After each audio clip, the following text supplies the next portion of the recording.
Seigneur notre Dieu, notre roi, nous voulons te rendre grâce encore en cette soirée.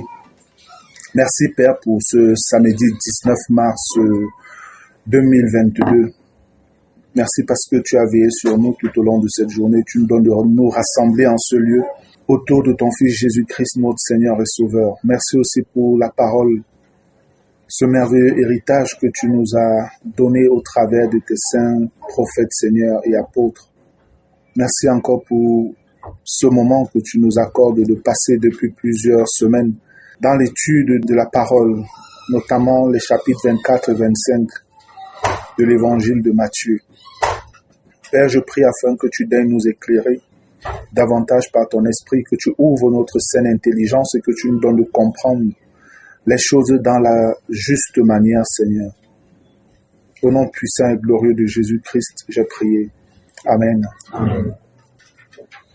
Gloire à Dieu.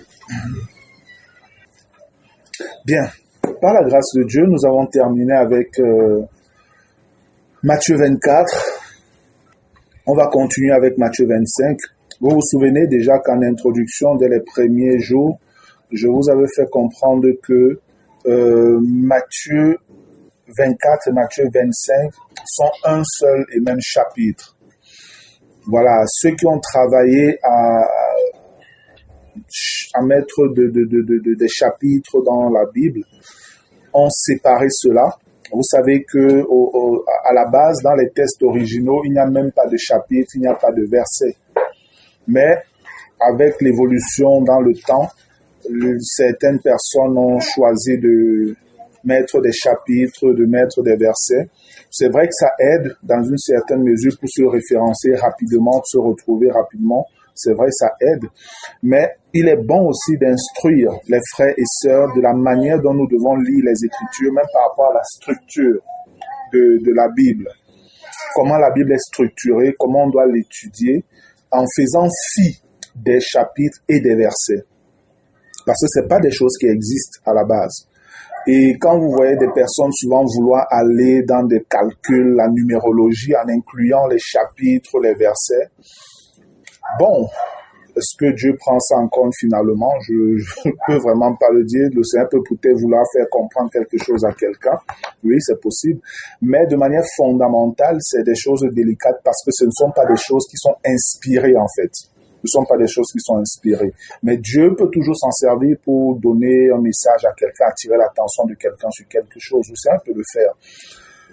Mais nous savons bien que dès le départ, les écrits sacrés remis au peuple juif n'avaient pas ces éléments-là. N'avaient pas les chapitres, les versets et autres. Et nous sommes donc un peu dans un cas comme patent comme ça. Matthieu 24 et 25 sont un seul chapitre. Quand vous l'étudiez, vraiment étudiez ça comme un seul chapitre. Ça vous permet de voir de manière globale la chose. Dès que vous séparez, vous divisez, il vous sera difficile de bien comprendre la pensée de Dieu derrière. Et c'est pourquoi, pour étudier Matthieu 25, on ne peut pas partir simplement du verset 1 et on continue. Pour l'étudier et voir réellement la pensée de Dieu et l'harmonie qu'il y a dans ces, je vais dire, deux chapitres, comme c'est déjà divisé, il faut remonter même au chapitre, au verset 36 de Matthieu 24. Et lorsque vous le faites, vous lisez à partir du verset 36. Si on veut même, on pourrait remonter même à partir du verset 29, parce que c'est à partir du verset 29-30 là qu'il y a une coupure et le Seigneur commence à donner des images, des interpellations pour pouvoir venir reprendre la continuité de ce qu'il disait, où il s'est arrêté au verset 30-31. Il vient reprendre au verset 31 de Matthieu 25. Donc en réalité, vous pouvez étudier Matthieu 24 de cette manière-ci. Si vous prenez Matthieu 24, verset 1 au verset 31, si vous prenez ça comme ça, et puis vous laissez les versets 32 jusqu'au chapitre 25, verset 30, si vous enlevez cette partie et que vous continuez à partir du verset 31 de Matthieu 25 jusqu'à la fin, vous verrez une parfaite cohérence toujours. Il y aura toujours de la cohérence. Mais maintenant, le Seigneur, pour interpeller les gens à sa manière parce qu'il est très bon pédagogue, il est un rabbi, un maître, un enseignant de la parole de Dieu. Il agit comme il agit pour apporter certains éléments aux personnes à qui il est en train de s'adresser. C'est pourquoi nous allons faire une sorte de petite comparaison et vous verrez. Si vous prenez Matthieu 24, quand vous prenez à partir du verset, je dirais quoi? Oui, comme j'ai dit tout à l'heure, verset 36 jusqu'au verset 51, ou si vous voulez même verset 41-42, vous verrez que si vous étudiez cette portion que je viens de vous donner là, vous mettez cette portion en parallèle. Vous prenez Matthieu 36 à 51. Vous mettez ça en parallèle avec Matthieu 25, 14 à 30. Vous verrez que c'est presque la même chose qui est dite. C'est presque la même chose.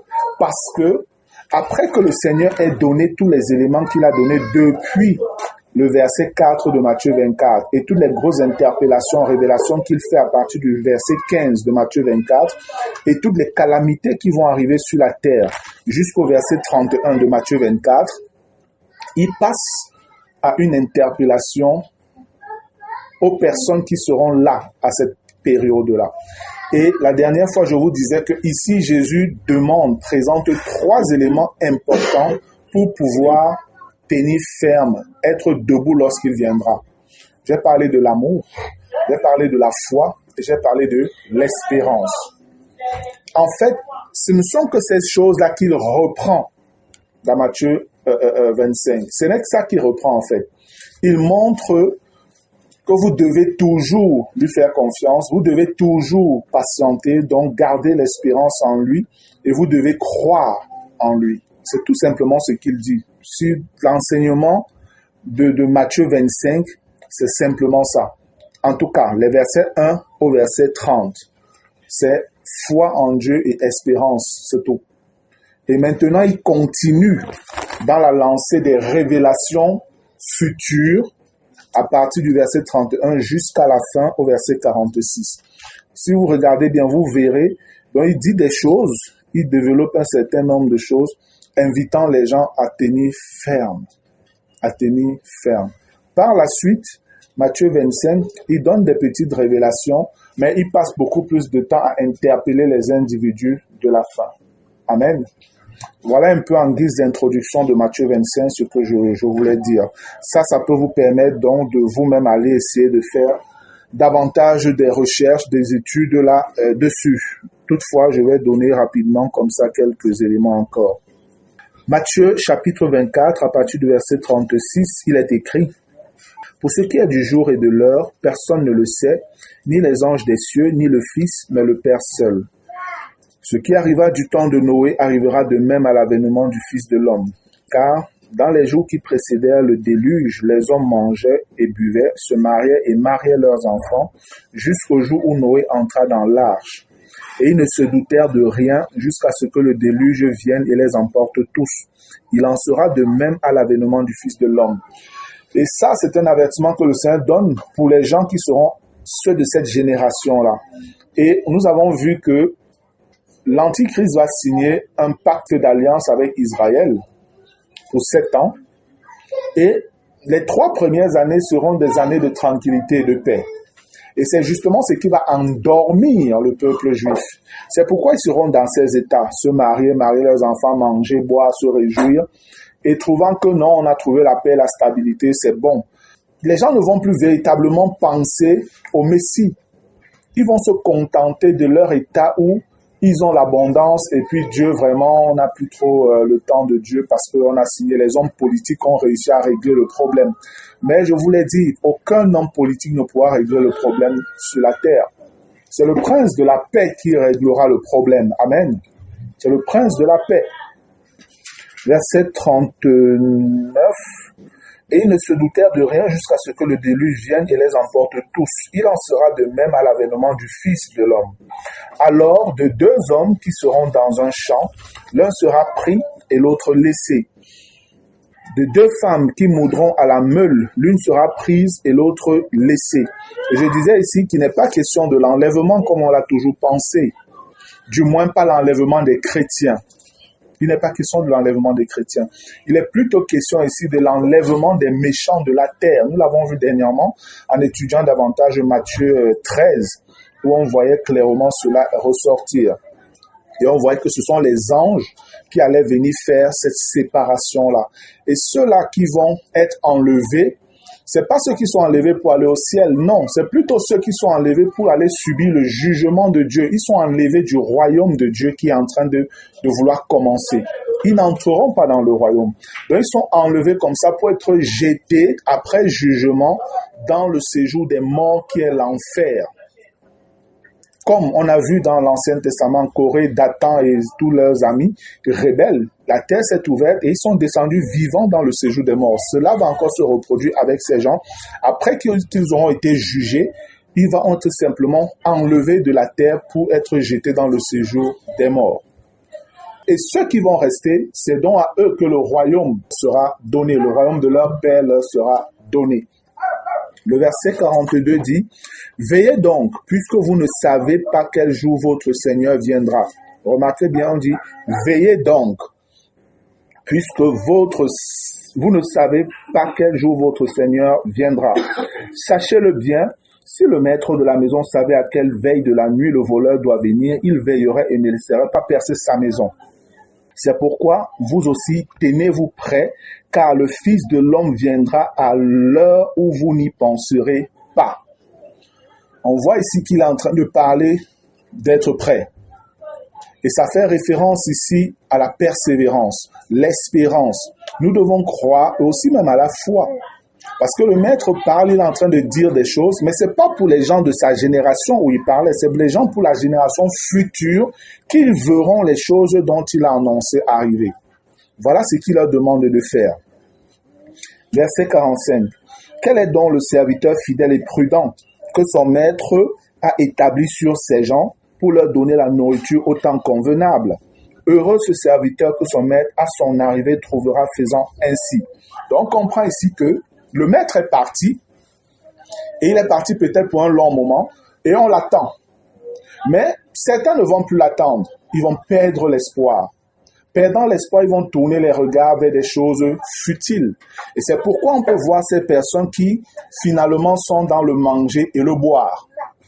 Alors qu'il y a un avertissement que le maître a donné il y a plus de 2000 ans. Mais ils ne vont pas prendre ça en compte. Mais il y a quand même quelques personnes qui vont prendre cela en compte. Verset 46. Heureux ce serviteur que son maître à son arrivée trouvera faisant ainsi. Je vous le dis en vérité, il l'établira sur tous ses biens. Mais si c'est un méchant serviteur, méchant serviteur qui dit en lui-même, mon maître tarde à venir, s'il se met à battre ses compagnons, s'il mange et boit avec les ivrognes, voilà comment est décrit le méchant. Il bat ses compagnons, il mange, il boit avec les ivrognes. Le maître de ce serviteur viendra le jour où il ne s'y attend pas et à l'heure qu'il ne connaît pas. C'est pourquoi quand vous regardez ça, si on revient au verset 36, le Seigneur dit, pour ce qui est du jour et de l'heure, personne ne le sait. Il revient ici, il redit la même chose en avertissant les personnes qui auront des comportements désordonnés par rapport aux attentes de Dieu. Je relis le verset 50. Le maître de ce serviteur viendra le jour où il ne s'y attend pas et à l'heure qu'il ne connaît pas. Il le mettra en pièces et lui donnera sa part avec les hypocrites. C'est là qu'il y aura des pleurs et des grincements dedans. Le jugement de Dieu va tomber. Et voilà comment le Seigneur tire la sentence. Pleurs et grincements dedans. C'est après ça que le Seigneur dit, alors le royaume des cieux sera semblable à 10 vierges qui, ayant pris leur lampe, allaient à la rencontre de l'époux. Les chrétiens se sont appropriés cette parabole comme s'adressant à eux. Mais c'est pas juste, c'est pas vrai, c'est pas la bonne interprétation. Je ne dis pas qu'on ne peut pas tirer des instructions, des exhortations ou même un enseignement bénissant au travers de cela. Non, c'est possible. Et je suis sûr que vous en avez déjà écouté des très très beaux enseignements, des belles exhortations partant de Matthieu 25. Ça, j'en suis sûr, vous avez sûrement déjà écouté. Mais si on veut rester dans le contexte, on ne peut pas approprier ce passage-ci ou cette parabole à l'Église. Non, c'est pas juste selon le contexte. Et les traductions aussi, parfois, n'aident pas toujours, mais il y a une traduction dans les recherches que j'avais faites, il y a une traduction, une seule que j'avais trouvée, qui donnait réellement de comprendre que ici, il n'est pas question de Jésus qui vient pour pouvoir se marier avec l'Église. Non. Je vais donner quelques éléments qui vont nous aider à mieux comprendre cela, pour que vous compreniez vraiment qu'il n'est pas question ici de l'Église ou des chrétiens. Le premier élément même, c'est le verset 1, qui dit « Alors le royaume des cieux sera semblable à 10 vierges qui, ayant pris leur lampe, allaient à la rencontre de l'époux. » La Bible, parlant des chrétiens, ne les a pas souvent représentés comme plusieurs vierges, mais comme une vierge, comme une seule vierge. Amen.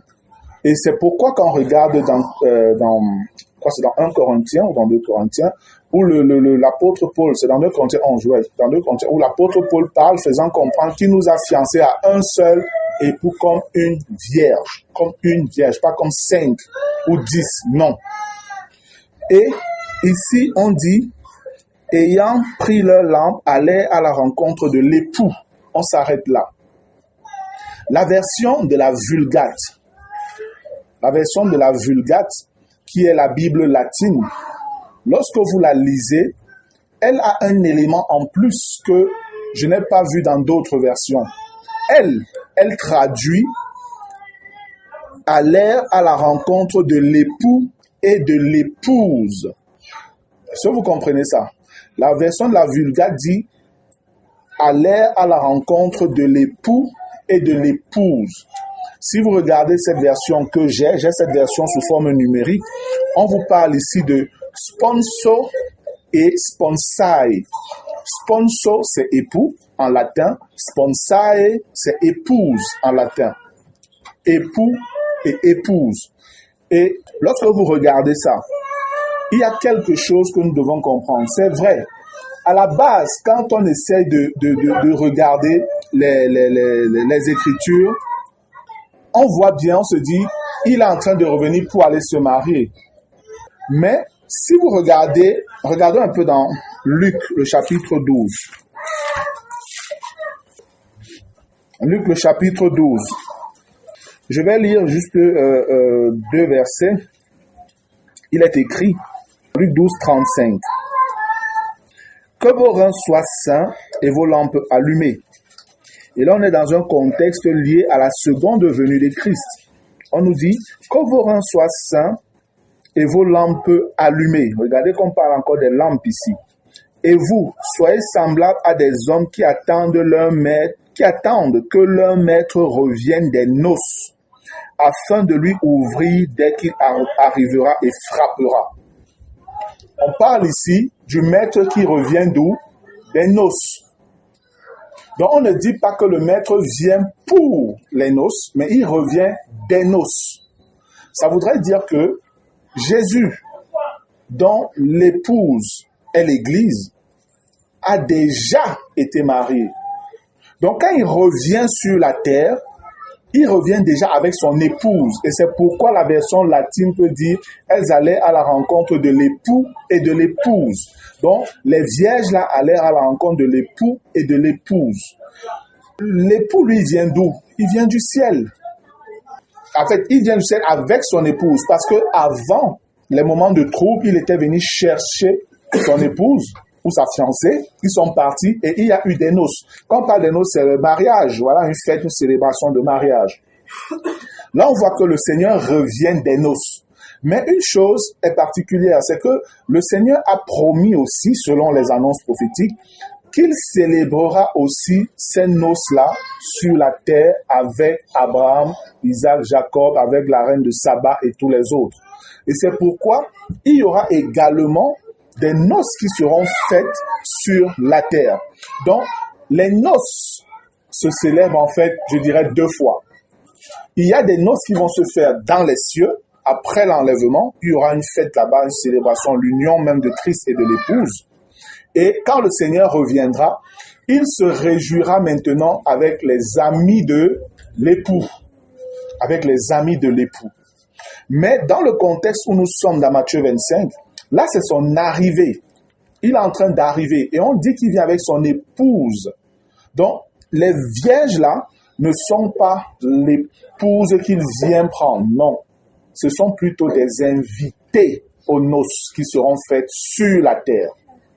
Ce sont des personnes qui viennent pour faire partie des invités ou à la fête du mariage du Christ avec son épouse. Lorsque vous regardez, on dit après, 5 d'entre elles étaient folles et 5 sages.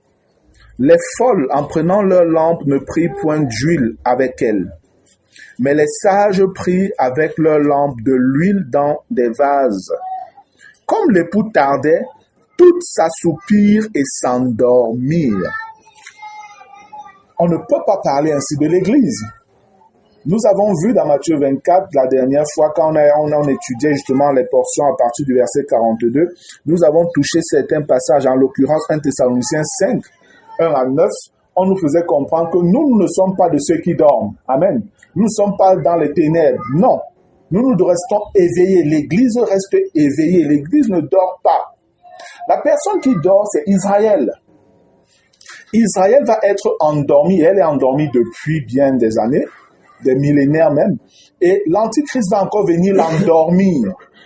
L'Antichrist va encore venir l'endormir. Et Israël sera vraiment plongé dans le sommeil. Lorsque vous regardez, prenons un peu Marc 13. Marc 13, c'est le même contexte que Matthieu 24 et 25. Donc, Marc va donner un élément en plus ou quelques éléments en plus que Matthieu ne nous a pas donné. Lorsque nous regardons dans Marc 13, si je prends à partir du verset 32, Marc 13 à partir du verset 32, il est écrit: pour ce qui est du jour ou de l'heure, personne ne le sait, ni les anges dans le ciel, ni le Fils, mais le Père seul. On voit que c'est la même chose, c'est le même contexte.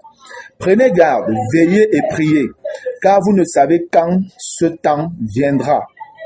Il en sera comme d'un homme qui, partant pour un voyage, laisse sa maison, remet l'autorité à ses serviteurs, indique à chacun sa tâche et ordonne aux portiers de veiller.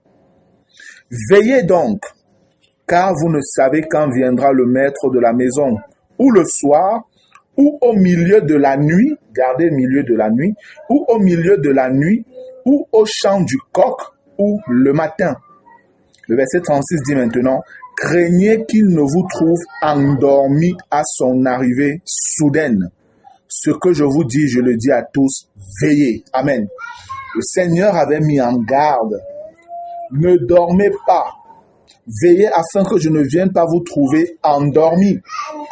Mais Matthieu 25 nous dit au verset 5, comme l'époux tardait, toutes s'assoupirent et s'endormirent. Et ce sommeil viendra justement de l'apostasie dans laquelle Israël sera plongé à cause des mensonges du faux prophète et des leaders religieux juifs. Ils vont faire confiance à l'Antichrist. Et Israël va se plonger dans l'ivrognerie, dans les joies de la terre et tout ça. Et c'est comme ça qu'ils seront totalement endormis. Et les bons et les méchants et les mauvais, ils seront endormis tous. Et c'est l'état dans lequel ils seront. Et c'est pourquoi par la suite au verset 6, on vous dit, au milieu de la nuit, le milieu de la nuit qu'on vient de voir d'Amar, au milieu de la nuit, on cria, voici l'époux, allez à sa rencontre. Le milieu de la nuit ici fait référence au milieu des 7 ans. Parce que pendant les 7 ans sont une période de ténèbres en réalité, de ténèbres spirituelles. Parce que l'Église est partie, l'Église qui était la lumière du monde. Le Saint-Esprit qui était en activité dans les chrétiens pour travailler, éclairer, fortifier les chrétiens qui demeuraient cette lumière et ce sel de la terre, le Saint-Esprit lui aussi se mettra à côté. Ils sont dans la nuit, dans les ténèbres. Et on dit, au milieu de la nuit, il y a un cri qui les réveille en leur disant, voici l'époux. En fait, ce cri est le témoignage qui sera davantage porté pendant cette période par des personnes comme les 144 000 qui auront déjà suivi le message des 2 témoins qui avaient été annoncés dès le début de la tribulation des 7 ans. Ils vont annoncer ce message, quelques personnes vont capter cela, mais au milieu, quand l'Antichrist va maintenant vouloir qu'on l'adore et prendre des positions que les Juifs, certains ne vont pas accepter, il va donc s'énerver. Et pendant qu'il va s'énerver, c'est comme ça qu'il y aura donc un réveil dans le cœur de certains Juifs. Et c'est donc ce cri de minuit-là. C'est ce cri de minuit qui va alerter ces Juifs-là. Et quand le peuple juif va donc se réveiller pour un certain sur le plan spirituel, c'est ça qui va porter l'irritation de l'Antichrist à un certain niveau où il voudra simplement les effacer totalement de la terre. Au milieu de la nuit, on cria, voici l'époux, allez à sa rencontre. Alors, toutes ces vierges se réveillèrent et préparèrent leurs lampes. Les folles dirent aux sages, donnez-nous de votre huile, car nos lampes s'éteignent. Les sages répondirent, non, il n'y en aurait pas assez pour nous et pour vous. Allez plutôt chez ceux qui en vendent et achetez-en pour vous. Ici, l'huile représente simplement le Saint-Esprit. Les lampes parlant de la vie de communion avec Dieu. Donc, celles-là qui avaient une bonne communion avec Dieu, elles vont rester, elles vont être fidèles. Ce sont celles-là qui vont véritablement capter l'appel et qui vont se comporter comme le Seigneur demandera. Mais il y en a qui vont rester endurcis dans leur méchanceté. Mais pourquoi est-ce que toutes on les appelle des vierges? Simplement parce que en Israël, quand on parle du peuple juif, ils ont un appel, ils ont une élection qui est liée à leurs parents. Mais l'élection liée à leurs parents ne fait pas d'eux des personnes déjà sauvées. Amen. Tous sont de la postérité d'Abraham, mais tous ne sont pas fils ou enfants d'Abraham, comme nous dit Romains 9. C'est pourquoi ils sont tous des vierges. Donc, c'est des personnes qui sont dans une position de privilégiés, pouvant véritablement saisir aisément l'appel de Dieu. Mais le fait simplement d'être une vierge ou alors d'être un juif ou un fils d'Abraham selon la chair ne fait pas de toi un sauvé. Voilà la différence. C'est pourquoi on parle, tous sont des vierges, mais parmi, il y a des folles et il y a des sages. Les sages sont celles-là qui vont garder une communion avec Dieu et saisir le message qui leur sera donné par ceux qui auront l'intelligence pour instruire le peuple. Et c'est ce que nous voyons déjà au verset 45 de Matthieu 24, où il est écrit « Quel est donc le serviteur fidèle et prudent que son maître a établi sur ses gens pour leur donner la nourriture au temps convenable? Heureux ce serviteur que son maître à son arrivée trouvera faisant ainsi. Je vous le dis en vérité, il établira sur tous ses biens. » Et nous avions déjà vu dans Daniel 11 qu'il y en a là-bas qui connaîtront leur Dieu et ils agiront avec fermeté et ils instruiront le peuple. Amen. C'est d'eux qu'on est en train de parler ici en réalité. Et ceux-là, leur message va être saisi par un certain nombre de Juifs que la Bible nous révèle dans Matthieu 25 comme les vierges sages. Verset 9 donc, les sages répondirent, non, il n'y en aurait pas assez pour nous et pour vous, allez plutôt chez ceux qui en vendent et achetez-en pour vous. Verset 10, pendant qu'elles allaient en acheter, l'époux arriva, celle qui était prête entrait avec lui dans la salle des noces et la porte fut fermée. C'est pour dire que le choix des personnes qui entreront dans le millénaire a été fait. Ça a été fait. Quand le Seigneur viendra, il y aura un jugement du peuple juif qui sera fait. Je vous ai déjà parlé de ça. On jugera les nations, oui, mais Dieu dit bien à Israël, je ne peux te laisser impuni. Je te jugerai aussi parce que toi aussi tu es coupable. Parce que tu es coupable. Et tous ceux qui ont pactisé avec l'Antichrist, tous ceux qui ont résisté au message qui était donné par les 2 témoins, par les 144 000 pendant cette période pour qu'ils se répandent, ceux-là seront donc mis dehors. Pendant qu'elles allaient en acheter, l'époux arriva, celle qui était prête entrait avec lui dans la salle des noces et la porte fut fermée. Donc dans cette salle des noces, en fait on parle ici de l'entrée dans le millénaire, on trouvera donc tous les patriarches d'Israël, les patriarches fidèles d'Israël et tous ceux-là qui sont morts dans la foi au Dieu d'Israël. 11. Plus tard, les autres vierges vinrent et dirent, Seigneur, Seigneur, ouvre-nous. Mais il répondit, je vous le dis en vérité, je ne vous connais pas. Tout simplement. Parce que ce n'est pas parce que vous êtes de la postérité d'Abraham que vous êtes ses enfants. Ceux qui sont enfants d'Abraham sont ceux qui ont la foi comme lui. Amen. Et le Seigneur dit donc au verset 13, veillez donc, puisque vous ne savez ni le jour ni l'heure. Ça nous renvoie au verset 42 de Matthieu 24, où le Seigneur dit, veillez donc, puisque vous ne savez pas quel jour votre Seigneur viendra. Vous voyez en fait que c'est la même chose qu'il est en train de dire. Ici, le Seigneur est simplement en train de donner des détails pour dire, ceux qui vont vivre à cette période, voilà les dangers qui vous guettent. Et vous devez donc persévérer.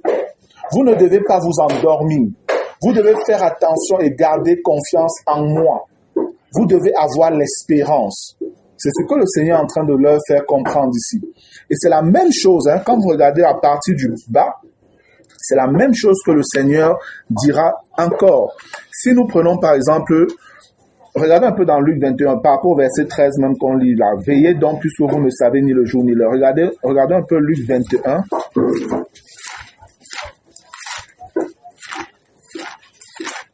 Luc 21, je vais lire à partir du verset 34. Le Seigneur leur a donné des avertissements, déjà à partir du verset 48 de Matthieu 24 jusqu'au verset 51, parlant de ces mauvais ouvriers, mauvais serviteurs.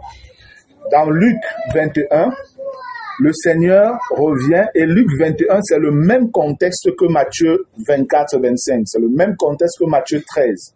Et voilà un élément qu'on nous donne en plus dans Luc 21, à partir du verset 34, il est écrit « Prenez garde à vous-même, de craindre que vos cœurs ne s'apesantissent par les excès du manger et du boire, et par les soucis de la vie, et que ce jour ne vienne sur vous à l'improviste, car il viendra comme un filet sur tous ceux qui habitent sur la surface de toute la terre.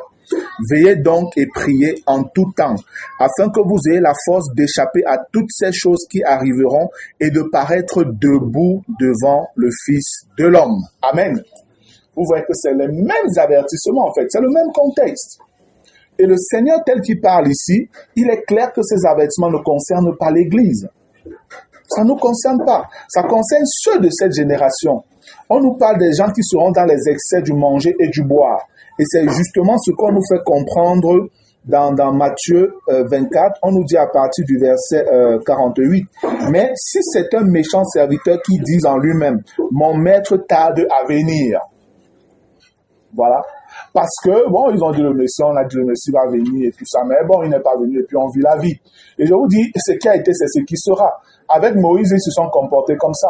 Moïse est monté, il est allé vers la montagne. La montagne parle des hauteurs spirituelles. La montagne parle de la communion avec Dieu, de l'intimité avec Dieu, du secret avec Dieu. Il est allé dans cet état-là où Christ est aujourd'hui avec son Père pour intercéder. Et Moïse, c'est ce qu'il était allé faire là-bas, intercéder devant Dieu pour le peuple. Et Dieu lui a donné des lois qui résumaient tous les 613 commandements qu'il devait donner au peuple afin que le peuple marche selon ses voies. Mais ce peuple n'a pas pu attendre 40 jours, 40 nuits, Moïse était là-bas. Ils ont commencé à se corrompre. Ah, Moïse, là, il est même déjà mort. Ah, machin. Et c'est exactement comme ça que les Juifs vont se comporter. Ils vont dire, ah, vous attendez tout le Messie. Non, on a déjà résolu le problème. Il n'y a plus de soucis. Le temps est bon maintenant. Ça va, il n'y a plus de problème et tout. Mais on dit que ce jour viendra sur à l'improviste. Mais pour nous, chrétiens, on nous dit clairement que ce jour ne viendra pas sur nous à l'improviste. Notre jour à nous ne viendra pas sur nous à l'improviste. Quand on lisait dans 1 Thessaloniciens 5, mais il y a vraiment un décalage entre l'Église et Israël. Entre l'Église et Israël. Et on prend l'image du déluge, qui est un jugement sur les rebelles. Mais ceux qui avaient écouté la voix de Dieu, qui avaient eu foi en lui, ils sont entrés dans l'arche. Et sachez-le, frère, on sera toujours sauvé par la foi. Amen. En tout temps, on est sauvé par la foi. Vous devez le savoir. En tout temps. Et tout ce que le maître est en train de dire ici et ce qu'il fera, c'est pour éprouver la foi de ces personnes. Ceux qui entreront dans le royaume, c'est ceux qui auront eu foi en lui. C'est ceux qui auront eu foi en lui. Et je vous disais déjà que c'est le même parallèle pour nous aujourd'hui. Si vous regardez ce que l'apôtre Paul dit, nous concernant nous les chrétiens, dans 1 Corinthiens 13, il nous fait comprendre qu'il y a 3 choses qui demeurent. La foi, l'espérance et l'amour. Et la plus grande, c'est l'amour. Donc c'est la même chose. C'est la même chose, mais les contextes sont simplement différents. Parce que c'est le même Dieu. Quand le Seigneur parlait à ces gens, il disait au verset 49, « S'il se met à battre ses compagnons, s'il mange et boit avec les ivrognes, voilà, excès de manger et de boire, le maître de ce serviteur viendra le jour où il ne s'y attend pas et à l'heure qu'il ne connaît pas. Il le mettra en pièces et lui donnera sa part avec les hypocrites. C'est là qu'il y aura des pleurs et des grincements dedans. » Et ces personnes, dès le début, on les appelle des méchants. On a parlé des méchants. Si vous regardez par exemple Proverbe 13, Proverbe 13,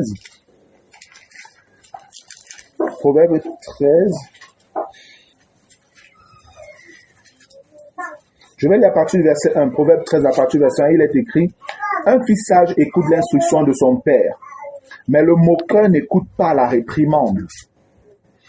Par le fruit de la bouche, on jouit du bien, mais ce que désirent les perfides, c'est la violence. Celui qui veille sur sa bouche garde son âme. Celui qui ouvre de grandes lèvres court à sa perte. » Et on connaît ce que la boisson fait. Tu parles. Et on dit que ces gens sont des ivrognes. Après, on nous dit au verset 4, « L'âme du paresseux a des désirs qu'il ne peut satisfaire, mais l'âme des hommes diligents sera rassasiée. Le juste hait les paroles mensongères. Le méchant se rend odieux et se couvre de honte. La justice garde celui dont la voie est intègre, mais la méchanceté cause la ruine du pécheur. Tel fait le riche et n'a rien du tout, tel fait le pauvre et a des grands biens. La richesse d'un homme sert de rançon pour sa vie, mais le pauvre n'écoute pas la réprimande. Et le verset 9 dit quoi? La lumière des justes est joyeuse, mais la lampe des méchants s'éteint. Voilà. La lampe des méchants s'éteint. Donc, les vierges sages, les folles ici sont des méchants. Ce sont des vierges sages qu'on est en train de parler dans Matthieu 24, des versets 48 à 51. C'est des vierges sages, folles dont on est en train de parler. Et les vierges folles, c'est Israël dans l'apostasie, Israël dans l'incrédulité. Israël qui refuse de croire au message qui est annoncé pour la venue du Messie. Non, il a trop Dieu. Non, on a arrêté de nous parler du Messie. On est déjà tranquille et tout. Quand on dit que ce moment viendra sur l'improviste, c'est parce qu'ils seront dans un état où ils diront paix et sûreté. Non, on a signé la paix, c'est bon. Mais dans Ésaïe 28, nous l'avons déjà lu. Le Seigneur les avertit. Le Seigneur se parle avec ironie en leur faisant comprendre, vous avez signé un pacte avec le séjour des morts.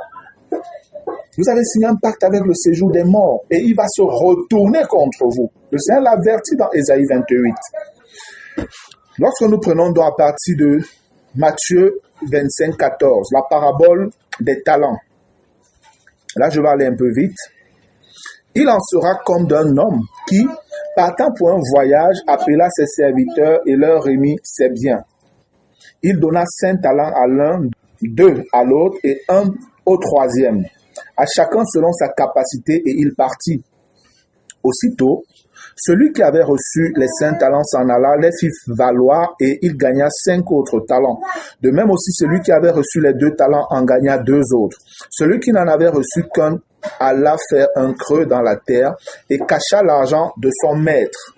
Longtemps après, le maître de ses serviteurs revint et leur fit rendre compte.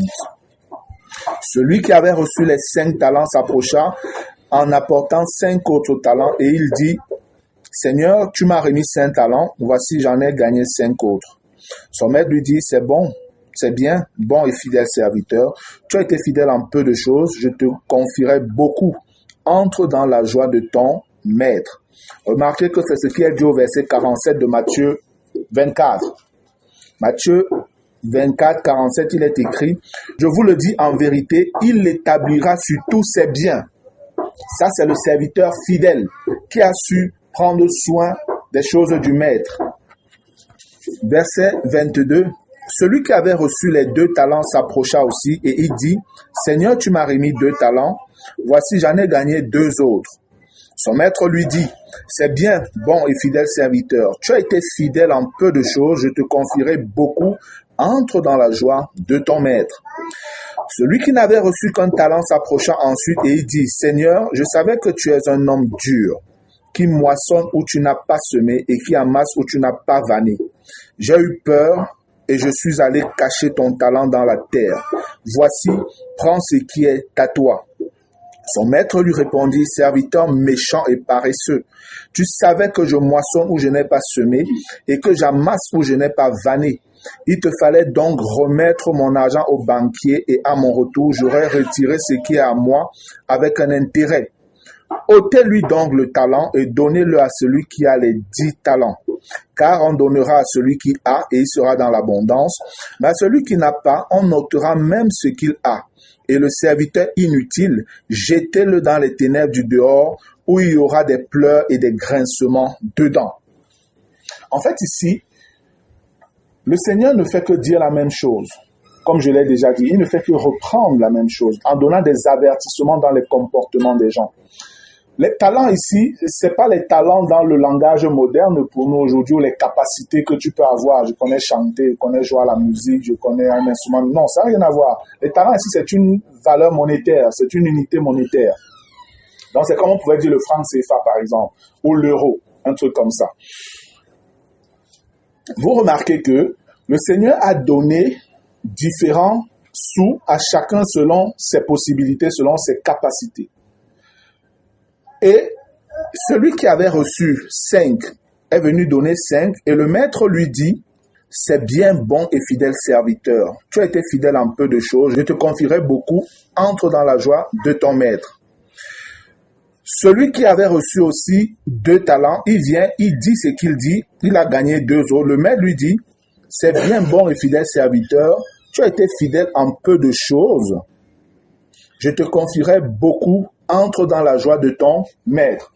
On voit que la même attitude ou la même récompense ou la même appréciation est faite à celui qui avait 5 et qu'à celui qui avait 2.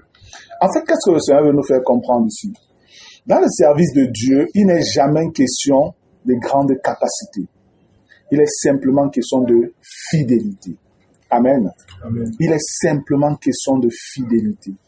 Sois fidèle à Dieu où il t'a placé avec les capacités qu'il t'a données. Fais avec. N'essaye pas de regarder à l'autre. Ne regarde pas que l'autre est apôtre, l'autre est prophète, l'autre est ceci ou bien tel a tel don ou tel non. Regarde au Seigneur et fais avec ce que Dieu t'a donné et sois fidèle dans ce qu'il t'a donné. Alléluia. Amen. Au final, tu auras la même récompense que l'autre. Ce que Dieu récompense, c'est la fidélité. Ce n'est pas la capacité à trop bien travailler, à faire beaucoup de choses. Non, c'est la fidélité. La récompense des personnes fidèles sera la même et chacun aura pleinement de la joie de ce que le Seigneur lui donnera comme récompense liée à sa fidélité. Lorsqu'on regarde le méchant, le mauvais serviteur, lui, en fait, c'est quelqu'un qui est un hypocrite. Et il fait partie, en fait, c'est l'image, c'est l'attitude de cœur des vierges folles que Dieu décrit ici. En fait, ce sont des gens qui ne connaissent pas le Seigneur. Regardez comment il décrit Dieu. Est-ce que c'est comme ça que notre Dieu est? Ça montre que c'est quelqu'un qui ne le connaissait pas. Mais il était là. Peut-être il est né de nouveau, mais est-ce que naître de nouveau suffisait? C'est quelqu'un qui faisait partie d'Israël, mais appartenir au peuple juif ne fait pas de toi un sauvé. C'est ça en fait la réalité. Et celui-ci, il ne connaissait pas le Seigneur. Et le Seigneur lui dit, ok, si donc tu dis même que j'étais méchant, je fais ça là, d'accord. Au moins tu aurais même eu peur, tu serais allé mettre mon argent à la banque pour que ça me rapporte quand même quelque chose. Ça veut dire qu'en fait, tu ne me connais pas. Tu ne me connais pas. Donc l'image même que tu donnes de moi, tu n'es pas conséquent de ce que tu dis. Tu es quelqu'un de feignant. Et celui-là, c'est pourquoi le maître le met dehors. Et c'est la même chose que, en fait, c'est pourquoi quand vous regardez au verset 12 de Matthieu 25, il est dit, mais il répondit, ici aux vierges folles, mais il répondit, je vous le dis en vérité, je ne vous connais pas. Je ne vous connais pas. C'est pour dire, je n'ai aucune relation avec vous. Je n'ai aucune communion avec vous. Aucune. Mais les personnes qui vont véritablement l'attendre, alors ces personnes-là recevront leur récompense avec Dieu. Et ce sont ces personnes qui entreront dans le royaume. Alléluia. Ce sont ces personnes qui entreront dans le royaume. Donc, voilà, frère, le partage que je voulais donner sur Matthieu 25. Et comme je dis, je reviens un peu sur la structure ici. Vous verrez que si nous prenons Matthieu 24, je vais lire les versets 29 à 31. Il est écrit, aussitôt après ces jours de détresse, je suis dans Matthieu 24, 29, aussitôt après ces jours de détresse, le ciel s'obscurcira, la lune ne donnera plus sa lumière, les étoiles tomberont du ciel et les puissances des cieux seront ébranlées. Alors le signe du Fils de l'homme paraîtra dans le ciel. Toutes les tribus de la terre se lamenteront et elles verront le Fils de l'homme venant sur les nuées du ciel avec puissance et une grande gloire. Verset 31, il enverra ses anges avec la trompette retentissante et ils rassembleront ses élus des quatre vents d'une extrémité des cieux à l'autre. Je vais dans Matthieu 25, je prends à partir du verset 31. Lorsque le Fils de l'homme viendra dans sa gloire avec tous les anges, il s'assiera sur le trône de sa gloire. Toutes les nations seront assemblées devant lui. Il séparera les uns d'avec les autres, comme le berger sépare les brebis d'avec les boucs. Et il mettra les brebis à sa droite et les boucs à sa gauche. Amen. Cette séparation, depuis l'Ancien Testament, le Seigneur parlait déjà de cela, de manière très claire. La séparation qu'il fera entre les brebis, les béliers, les boucs et tout ça.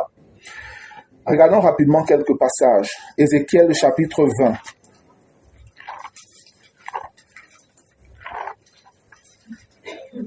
Ézéchiel 20, je vais lire à partir du verset 33. Il est écrit, « Je suis vivant, dit le Seigneur l'Éternel. Je régnerai sur vous, à main forte et à bras étendus, et en répandant ma fureur. Je vous ferai sortir du milieu des peuples, et je vous rassemblerai des pays où vous êtes dispersés, à main forte et à bras étendus, et en répandant ma fureur. Je vous amènerai dans le désert des peuples, et là je vous jugerai face à face. Israël même va être jugé. Comme je suis entré en jugement avec vos pères dans le désert du pays d'Égypte, ainsi j'entrerai en jugement avec vous, dit le Seigneur l'Éternel. Je vous ferai passer sous la verge et je vous mettrai dans les liens de l'alliance. Je séparerai de vous les rebelles, écoutez bien, je séparerai de vous les rebelles et ceux qui me sont infidèles. Je les tirerai du pays où ils sont étrangers, mais ils n'iront pas au pays d'Israël, et vous saurez que je suis l'Éternel. Et vous, maison d'Israël, ainsi parle le Seigneur l'Éternel, que chacun aille servir ses idoles. Mais après cela, vous m'écouterez et vous ne profanerez plus mon saint nom par vos offrandes et par vos idoles.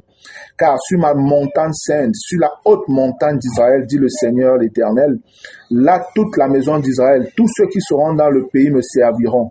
Là je les recevrai favorablement, je rechercherai vos offrandes, les prémices de vos dons et tout ce que vous me consacrerez. Ça, c'est le service que les vierges sages rendront au Seigneur pendant le millénaire. Je vous recevrai comme un parfum d'une agréable odeur, quand je vous aurai fait sortir du milieu des peuples et rassembler des pays où vous êtes dispersés. Et je serai sanctifié par vous aux yeux des nations. Et vous saurez que je suis l'Éternel quand je vous ramènerai dans le pays d'Israël, dans le pays que j'avais juré de donner à vos pères. Vous voyez que là, on entre dans l'accomplissement des promesses que Dieu avait faites aux patriarches depuis le commencement. Là, vous vous souviendrez de votre conduite et de toutes vos actions par lesquelles vous vous êtes souillés. Vous vous prendrez vous-même en dégoût à cause de toutes les infamies que vous avez commises. Et vous saurez que je suis l'Éternel quand j'agirai avec vous par égard pour mon nom. Et nullement d'après votre conduite mauvaise et vos actions corrompues, ô maison d'Israël, dit le Seigneur l'Éternel. Amen. Donc on voit clairement que Dieu parle de cette séparation. Il y a une séparation qui sera véritablement faite avec les gens à l'entrée du millénaire. On va séparer les méchants des bons. Israël aussi va être jugé et on séparera les folles des sages. Regardons encore un autre passage qui peut nous donner davantage de voir ça. Ésaïe 24. Disons rapidement dans Ésaïe 24 pour voir des parallèles. Ésaïe 24, je vais lire les versets à partir du verset 17. Il est écrit: La terreur, la fosse et le filet sont sur toi, habitant du pays. Celui qui fuit devant les cris de terreur tombe dans la fosse, et celui qui remonte de la fosse se prend au filet. Car les écluses d'en haut s'ouvrent, et les fondements de la terre sont ébranlés. La terre est déchirée, la terre se brise, la terre chancelle comme un homme ivre. Elle vacille comme une cabane, son péché pèse sur elle. Elle tombe et ne se relève plus. En ce temps-là, l'Éternel châtiera dans le ciel l'armée d'en haut et sur la terre les rois de la terre. Vous voyez qu'ici, le Seigneur nous révèle que le jugement qu'il va faire lorsqu'il reviendra établir son règne sur la terre sera un jugement à double volet. Un jugement sur le plan physique concernant les rois et les hommes de la terre et un jugement spirituel concernant les esprits méchants. C'est pourquoi on nous fait clairement comprendre que au début du millénaire, Satan va être saisi et jeté dans l'abîme.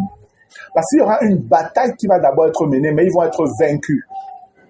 Satan et tous ces démons-là seront liés, vont être mis à côté, afin que le millénaire soit vraiment un moment glorieux où le péché ne va plus dominer, où les œuvres du diable ne vont plus dominer. Là, on verra pratiquement que Jésus-Christ est venu afin de détruire les œuvres du diable. Amen.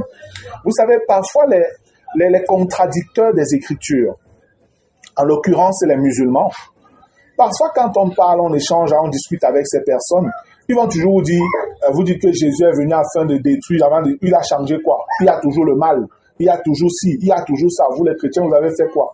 Regardez chez nous. Est-ce que dans nos pays, on peut voir le péché comme chez vous, où les femmes s'habillent n'importe comment, les gens font n'importe donc? Et ils comparent donc leur nation méchante avec leur Dieu sans cœur là, au Dieu des chrétiens.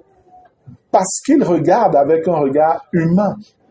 Ils ne voient pas la victoire que le Seigneur a remportée sur le plan spirituel et qui donne la liberté à ceux qui acceptent le Seigneur. Amen. Et ils veulent voir déjà ce qui frappe les regards. Mais le temps n'est pas arrivé pour ce moment-là. Mais un moment vient où les hommes verront donc que réellement Jésus-Christ est celui qui a vaincu et qui est venu pour anéantir, détruire les œuvres du diable. C'est pourquoi justement vous fait comprendre qu'il n'y aura plus d'aveugles, les muets vont parler, les sourds vont entendre, les estropiés vont retrouver leurs membres, les boiteux vont sauter comme des biches sur les montagnes d'Israël. Tout ça, c'est le témoignage que le péché aura perdu de sa puissance pendant ce moment, afin que véritablement la présence du Fils de Dieu, celui qui est venu mourir à la croix, soit effective aux yeux de tous comme témoignage. Alléluia. C'est véritablement ce que nous sommes en train de voir là. Au verset 21, je relis dans Isaïe 24. En ce temps-là, l'Éternel châtira dans le ciel l'armée d'en haut et sur la terre les rois de la terre. Ils seront assemblés captifs dans une prison. Ils seront enfermés dans les cachots. Et après un grand nombre de jours, ils seront châtiés. En fait, ici, ça fait simplement penser, un moment, ils sont dans le séjour des morts. Après, on va les enlever pour le jugement. Et après, on va les transvaser, je vais dire ça comme ça, dans le lac de feu. Donc, quand on dit après un grand nombre de jours, ça parle du millénaire. Le temps du millénaire, ils seront captifs, ces gens qui font le mal. Le verset 23 dit, « La lune sera couverte de honte et le soleil de confusion. » Pourquoi? Car l'Éternel des armées régnera sur la montagne de Sion et à Jérusalem, resplendissant de gloire en présence de ses anciens. Alléluia. La gloire de Christ fera que votre soleil, votre lune, en fait, réellement, seront comme si elles ne brillent pas du tout. parce que sa gloire, par sa présence sur la terre, illuminera véritablement la terre. Alléluia. Nous revenons donc dans Matthieu 25, verset 34. Alors le roi dira à ceux qui seront à sa droite, venez, vous qui êtes bénis de mon Père, prenez possession du royaume qui vous a été préparé dès la fondation du monde. Car j'ai eu faim et vous m'avez donné à manger. J'ai eu soif et vous m'avez donné à boire. J'ai été étranger et vous m'avez accueilli. J'étais nu et vous m'avez vêtu. J'étais malade et vous m'avez rendu visite. J'étais en prison et vous êtes venus vers moi. Les justes lui répondront, Seigneur, quand avons-nous vu avoir faim et t'avons-nous donné à manger? Ou avoir soif et t'avons-nous donné à boire? Quand avons-nous vu étranger et t'avons-nous recueilli? Ou nu et t'avons-nous vêtu? Quand avons-nous vu malade et en prison et sommes-nous allés vers toi?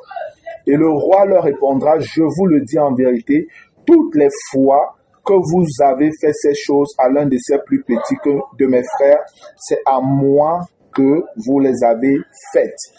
Ce qui fera la différence entre ces personnes, ce sont les gens qui ne sont pas des juifs. Mais ce sont les justes parmi les nations. C'est comme ça que les juifs les appellent. Ce sont des gens qui n'étaient pas juifs, mais qui sont venus en aide aux juifs pendant le moment de tribulation où l'Antichrist était déjà furax contre eux. C'est des gens qui auront été prêts à sacrifier leur vie pour sauver ces personnes.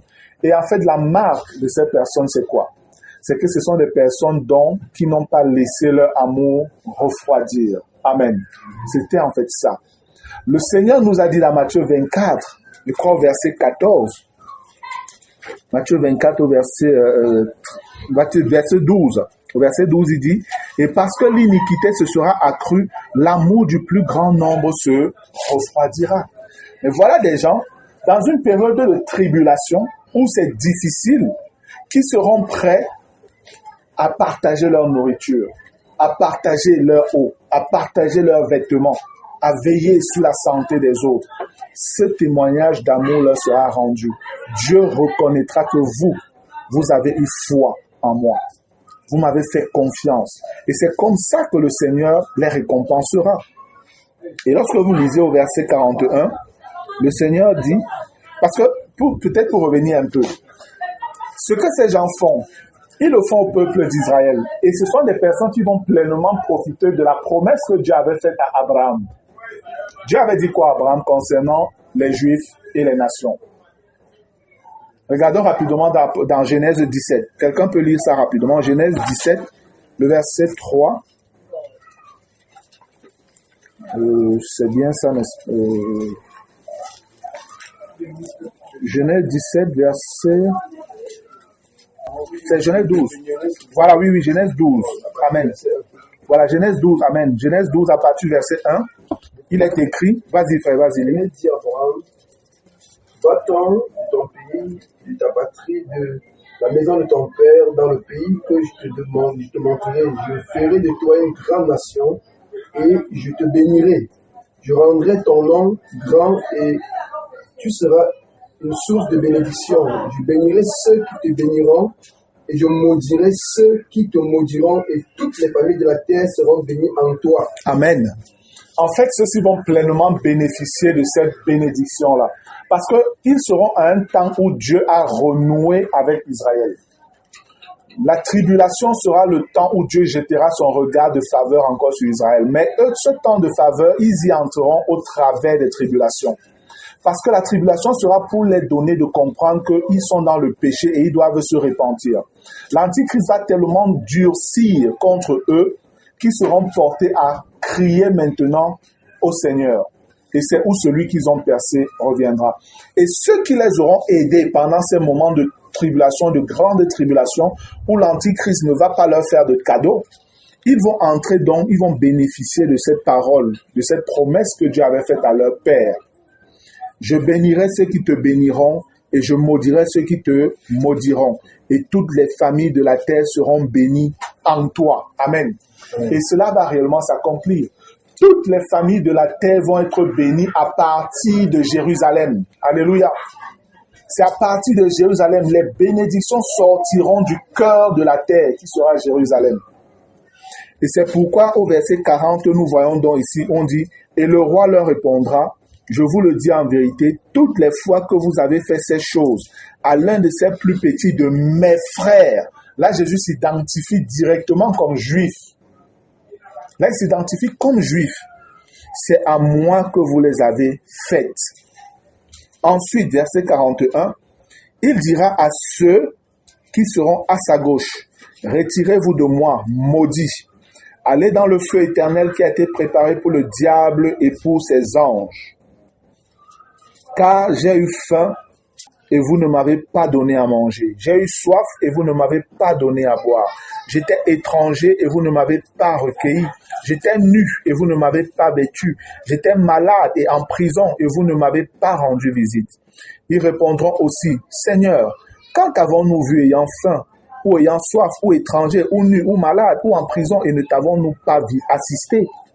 Et il leur répondra, je vous le dis en vérité, toutes les fois que vous n'avez pas fait ces choses à l'un de ces plus petits, c'est à moi que vous ne les avez pas faites.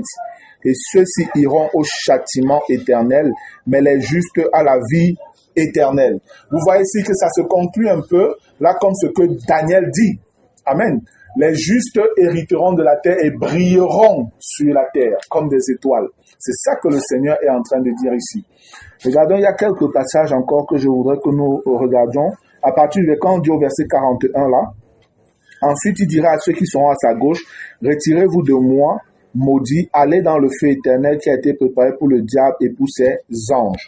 Regardons un peu dans Apocalypse 20, 10.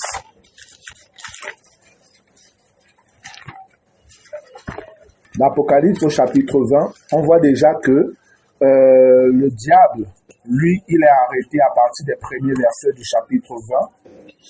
Et on voit au verset 10 d'Apocalypse 20, on nous dit, « Et le diable qui les séduisait fut jeté dans les temps de feu et de soufre, où sont la bête et le faux prophète. Ils seront tourmentés jour et nuit au siècle des siècles. » Dans Matthieu 25, lorsqu'on dit, ensuite, il dira à ceux qui seront à sa gauche, « Retirez-vous de moi, maudits, allez dans le feu éternel qui a été préparé pour le diable et pour ses anges. » Ici, il n'est pas question encore du lac de feu. Parce que nous savons que le lac de feu, les premiers véritablement à pouvoir y entrer, ce sera le faux prophète et l'antichrist. Ceux-ci, au début du millénaire, ils vont plutôt être jetés dans l'enfer. Ils vont être jetés dans l'enfer et ils vont passer là-bas un long moment, comme on a vu dans Isaïe que nous avons lu tout à l'heure. Donc tout le temps du millénaire, ils seront dans ce lieu de souffrance.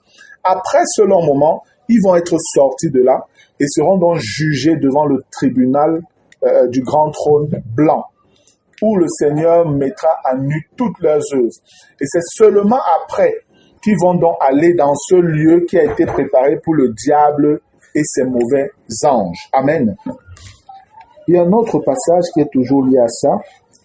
Je pense que ça parle toujours de l'enfer. 37. Ouais, c'est le psaume 37, verset 22. On peut lire à partir du verset 21 pour voir davantage l'attitude des justes et des méchants. Psaume 37, je vais lire à partir du verset 21. Il est écrit, « Le méchant emprunte et il ne rend pas. Le juste est compatissant et il donne. » Comme on a vu les justes de l'autre côté, ils donnaient, ils assistaient. Le verset 22 dit, « Car ceux que bénit l'Éternel possèdent le pays, et ceux qu'il maudit sont retranchés. » Amen. Ceux qu'il maudit sont retranchés. Et dans Matthieu 25, au verset 41, le Seigneur les appelle des maudits. Et c'est pourquoi ils sont ôtés, ils sont retranchés, ils sont enlevés de la terre. Ils n'ont pas de part avec les justes. Ils n'ont pas de part avec les justes. Donc voilà, bien-aimés, ce que je pouvais encore partager avec vous sur ces passages-là. J'espère par la grâce de Dieu, vous voyez davantage les contextes ressortis clairement pour les futures études que nous aurons à faire. Parlant toujours de cette flamme, de cette malédiction sur les méchants, Au verset 46 de Matthieu 25, on dit « Et ceux-ci iront au châtiment éternel, mais les justes à la vie éternelle. » Et c'est un peu ce qui est dit également dans Ésaïe 30, au verset 33, il est écrit « Depuis longtemps, un bûcher est préparé. Il est préparé pour le roi. Il est profond. Il est vaste. Son bûcher, c'est du feu et du bois en abondance. Le souffle de l'Éternel l'enflamme comme un torrent de soufre. » Amen. Là, ça parle du lac de feu. Ça parle du lac de feu, où sera éternellement tous les rebelles à Dieu, avec le rebelle en chef, Satan, le diable, le dragon, c'est le dragon rouge, le méchant, tous les noms que vous connaissez là. Il sera là-bas. Ésaïe 30, verset 33. Gloire à Dieu. Ok, bien-aimés, voilà, je pense que nous avons terminé. Peut-être on aura l'occasion de revenir vraiment sur ces choses, hein, selon que le Seigneur permettra. Voilà, s'il y a d'autres éléments en plus que je pourrais ajouter, on reviendra dessus. Mais comme j'ai dit, nous allons passer beaucoup de temps à revenir sur les éléments eschatologiques pour la bonne compréhension des choses. Le message de la croix est important. C'est vraiment la fondation pour marcher de manière équilibrée en tant que chrétien.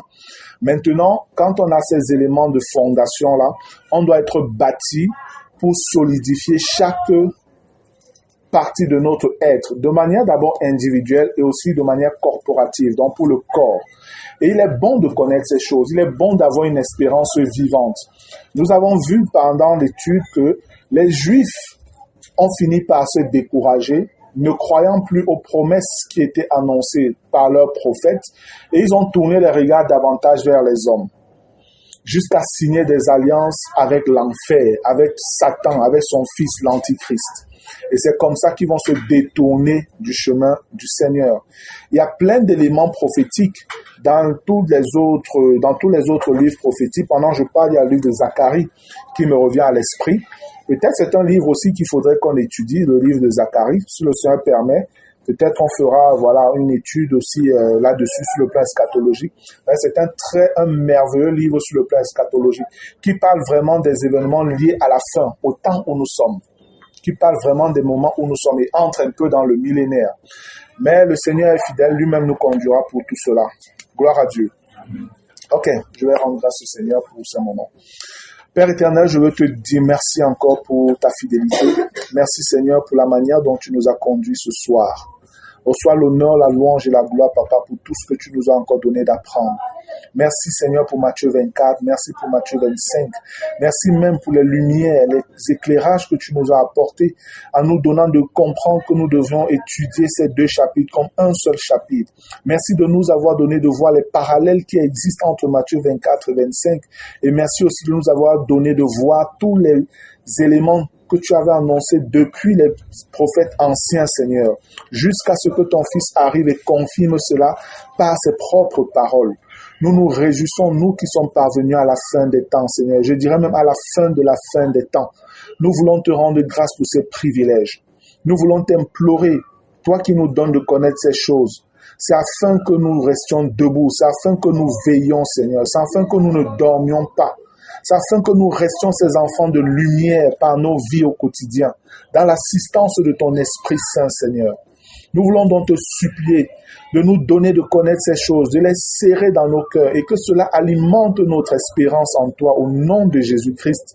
Que cela alimente la flamme de l'amour et de la foi en nous, Seigneur, pour ta gloire. Papa, s'il te plaît, tiens chacun de nous dans tes mains. Et je t'en supplie, donne-nous davantage de méditer sur ces choses. Donne-nous davantage des lumières en fonction de ce qui se passe même dans ce monde. Et que nous puissions davantage te glorifier, t'honorer, te célébrer, te magnifier. Et même parler de toi avec assurance, Seigneur, aux hommes de ce monde qui ne te connaissent pas. Oui, parce que tu es un Dieu vivant, un Dieu puissant, un Dieu vrai. Nul ne peut connaître des choses que tu connais et que tu as annoncées des milliers d'années à l'avance, Seigneur. Nous les voyons s'accomplir aujourd'hui et nos cœurs se réjouissent en toi, notre Dieu. Merci pour ta fidélité. Merci pour l'amour que tu as manifesté, que tu manifestes à notre égard, de nous donner à nous des simples créatures, de connaître tes desseins, Seigneur, avant que cela ne s'accomplisse. Reçois toute la gloire, reçois toute notre reconnaissance, Seigneur. Mon esprit, mon âme et tout mon être t'adore, te célèbre et est reconnaissant envers toi, Papa. Au nom béni de Jésus-Christ de Nazareth. Amen. Gloire à Dieu.